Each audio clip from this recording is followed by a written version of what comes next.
Puno ng ilaw ang mga kalye ngunit kakaiba ang katahimikan sa isang eskinita sa may rekto. Sa pagitan ng mga lumang gusali, may isang lalaking naglalakad pa uwi.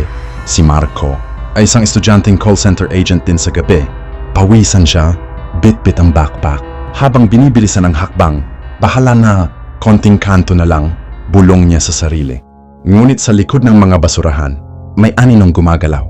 Malamlam ang mga mata, tila ginto sa ilalim ng poste ng ilaw. Pare, huwag kang matakot. Ang sabi ng tinig mula sa dilim. Mahina, pero nakakakilabot. Huminto si Marco. Sino ka? Tanong niya. Pilit pinapalakas ang boses. Mula sa anino, lumitaw ang isang lalaki, maputla, mapayat.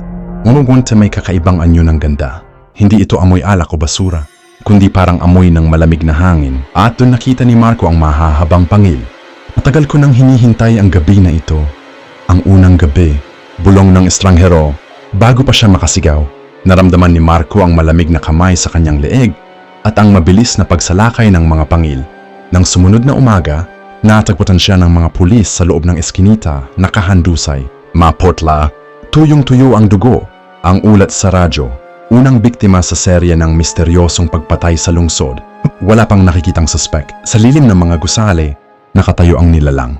Pinupunasan ng labi. Sa unang pagkakataon matapos ang mahabang panahon, nabuhay siyang muli at alalam niyang hindi si Marco ang huli.